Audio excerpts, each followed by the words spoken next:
It's time to unleash the expert. What is he an expert on?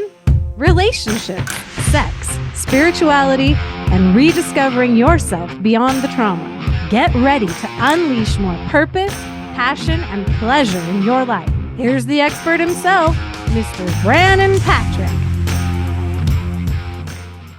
Welcome back to the Brandon Patrick Show. Really quick reminder, please don't forget to follow me on Instagram at Brandon_Patrick. Also, YouTube, TikTok, you can find the Brandon Patrick Show on those platforms as well. And I'd love to have you as followers. I'd love to hear your comments on any of these platforms. I consider this show less of me talking at you, and I hope to create discussion. And the way that we can have discussions is through us connecting through all of these different mediums, all of these different tools that we have, which is awesome. So please go over, find me on Instagram, find me on TikTok, find me on YouTube, and let's have some discussion. Let's talk about these things that we're talking about on this show. I think they're important topics to break down, to discuss. I find truth through discussion. When I can learn from others, when I can listen, when I can understand someone else's perspective, that's how truth comes out, I believe. So I would love to hear when you disagree with me. I would love to hear when you are in alignment with what I have to say. I'd love to hear when you think that I'm off a little bit or missed a point that I should have made or would have been helpful to make. That would be awesome. So please leave a comment below. Please discuss and like and subscribe and all those things. But most importantly, let's talk and let's have discussion. So on this episode, I am recapping my conversation with Michael, my brother-in-law. And if you've listened to that episode already, then you can see that he has an amazing mind, but he has a more amazing soul that I believe is very wise and very resilient. And you could pick up on that in the episode. If you consider where he comes from, he's raised in Utah. He was raised LDS in a family that was very active, LDS, and he was gay from the time that he was born. And he would go to church, he would feel certain things, he would feel good. He even said on the episode that he felt the Spirit. And a lot of times he felt that through music, through feeling the vibration, the resonance of music coming into his soul, and just feeling warm and feeling good. And that was contrasted with these other feelings. And I really liked how he differentiated that, it wasn't so much about his homosexuality that was the problem.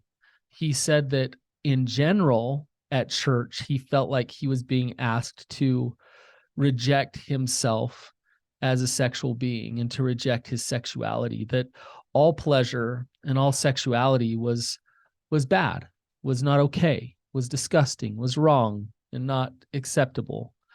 And it wasn't just his homosexual feelings, but it was all of it. And the reason I highlight that is because for the years and years that I've treated sexual addiction in Utah County, talking to members of the church, it's not just about homosexual tendencies that you need to reject or that are looked down upon. It really is pretty much sexuality in general. We're taught from a young age that sex is saved for marriage, and that lust, that anything you do sexually is a form of lust, and lust is a sin, and lust is bad, and you shouldn't have that. And so from a very, very young age, we are conditioned to reject ourselves and to reject who we are as sexual beings. And shame starts to come in, secrecy starts to come in, and we learn that the way that we become acceptable as sexual beings is to hide. Now, you throw on the internet and everything that there is out there in terms of sexual stimulation and those type of things. It's happening all the time to all of us. We're all getting aroused and being sexual, but none of us really talk about it. And especially in the church, what you try to talk about most is how you got it under control and how everything is okay. And coming back to Michael, I really appreciated how he recognized at a really young age that he's okay, that him desiring pleasure, him being a sexual being is okay. And instead of rejecting himself in that way, he actually challenged the messenger a little bit. Although he felt good through music at church, and he felt the Spirit and he felt God and all of those things, that felt good to him. But he wasn't going to ingest the shame messages around sexuality. Sexuality is fundamental to who we are. And he knew that. Most of us don't know that. When we are born, we come into the church and we start going to church, we actually start to believe more of what is programmed into us rather than what's innately in us.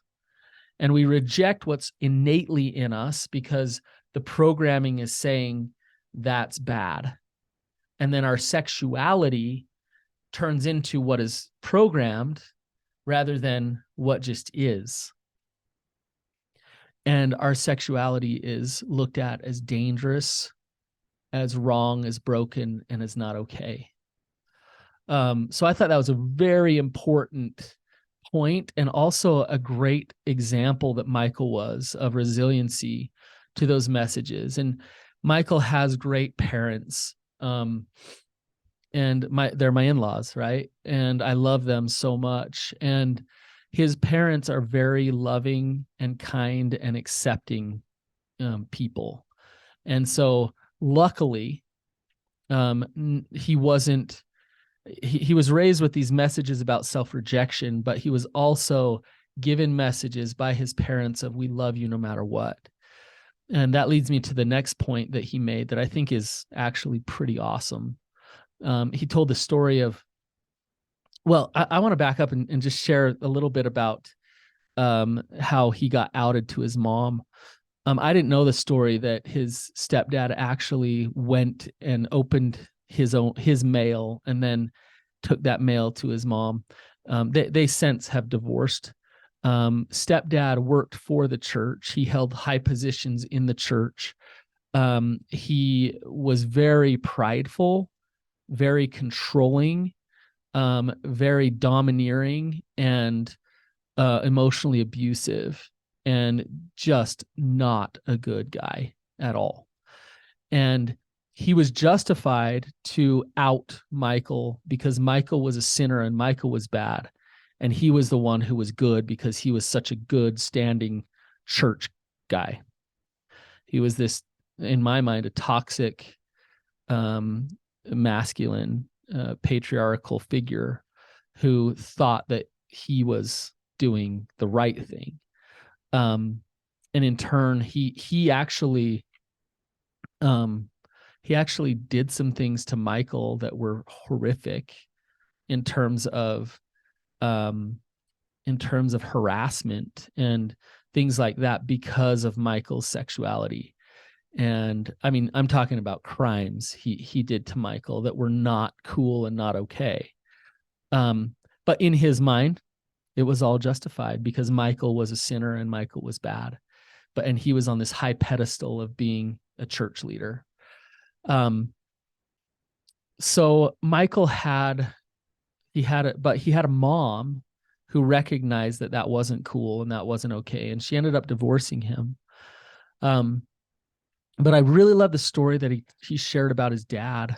When he went to his father and he came out, his father was raised in the church. His father had all these messages. And what Michael said was, my dad's shadow is what allowed him to love me. And I want to explain that a little bit. One of the darkest parts of his dad's life is that he wasn't unconditionally loved or supported much by his dad. And so, he feels this father wound. He feels this void from masculine love and good energy in his life from his dad. So along comes his gay son who says, "Dad, I'm gay." And in that moment, he thought, you know what? I'm not going to show up the way my dad would have showed up to me. I'm going to love him. I'm going to love him right now. I'm going to say, and what he said is, I don't understand it really fully, but I don't care because I love you and you're my son. And that's the most important thing to me. In that moment in Michael's life, I don't know if we all can understand or imagine how important that is. And I think in a lot of ways, it kind of reflects what we want from God. That in those moments of I feel broken, or I feel like I'm not enough, I feel like I'm gross, we just want God to say, you know what? I see you and I love you. And that's not that important. My father-in-law is a great example of love and acceptance. And he has his flaws and he has his quirks and he has all those things. But in that moment, he stepped up for his son to say, you are okay. And it was an opposite voice from a lot of what Michael had felt all growing up. Now, I know as Michael and I talked, we kind of went everywhere. And that's typical because he is a deep thinker. He has a degree in philosophy. And so we kind of would go off the rails and go everywhere. A couple of other things that I think were important that we talked about. In Revelations, it talks about this white stone that I brought up and how God bestows this white stone on us. And it's not literal, it's figurative. But what that means is when we allow ourselves to step in the arena and practice some courage, we know ourselves. And when we know ourselves, our light can shine. We trust ourselves. And so God bestows this white stone. This white stone is this illuminating light that is eternal. That's the symbolism of white stone.